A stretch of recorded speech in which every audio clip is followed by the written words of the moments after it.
میرے دوستو، یہ جن لوگوں میں آپ رہتے ہیں، اگر ان میں آپ عزت چاہتے ہیں تو آپ کو محمد صلی اللہ علیہ وسلم کی زندگی پر چلنا ہوگا، کیونکہ اللہ نے ہمارے نبی کو وہ زندگی دی اور کہ اس میں اس زندگی کے اندر ایسے طریقے ہیں جو انسانوں کو مقناطیس کی طرح اپنی طرف کھینچتے ہیں۔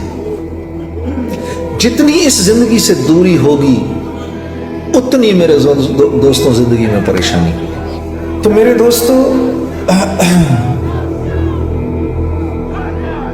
سب سے بڑا جہاد اپنے نفس سے، سب سے بڑا جہاد اپنے نفس سے ہے، اپنے نفس سے۔ آدمی کے لیے دوسرے پر انگلی اٹھانا بہت آسان ہوتا ہے، دوسرے پر انگلی اٹھانا بہت آسان ہوتا ہے، لیکن یہ دیکھو، میں ایسے اشارہ کر رہا ہوں آپ کی طرف، یہ 3 انگلیاں میری طرف بھی اشارہ کر رہی ہیں، تو اپنے آپ کو دیکھ۔ ہاں، کسی بھی قوم کے تنزل کی سب سے بڑی نشانی یہ ہے کہ جب ان پر حال آتا ہے وہ دوسرے پر انگلی اٹھاتے ہیں، اور کسی بھی قوم کی عروج کی سب سے بڑی نشانی یہ ہے کہ جب ان پر کوئی مشکل وقت آتا ہے ان کی نظر صرف اپنی ذات پر جاتی ہے، اپنی ذات پہ جاتی ہے۔ یہ سب سے مشکل کام ہے۔ اسی لیے ایک دفعہ نبی کریم صلی اللہ علیہ وسلم غزوہ تبوک سے واپس آ رہے تھے، مدینے پہنچے تو آپ نے فرمایا ہم جہاد اصغر سے اب جہاد اکبر کی طرف آ گئے۔ سب سے بڑا مسئلہ اپنی ذات کا ہے، مجھ میں کیا کمی ہے، میں کیا پرفیکٹ ہوں؟ حضرت عیسیٰ علیہ السلام کے دور میں ایک بدکار عورت کو لوگ پتھر مار رہے تھے، تو حضرت عیسیٰ علیہ السلام نے آ کے فرمایا اس عورت کو پہلا پتھر وہ مارے گا جس نے آج تک کوئی گناہ سرزد نہیں کیا۔ میرا بیان ہو رہا تھا، بیان کر رہا تھا، بیان جب ختم ہو گیا تو میری جماعت کا ایک ساتھی آ کے ادھر میرے ساتھ بیٹھ گیا، اور مجھے کہنے لگا کہ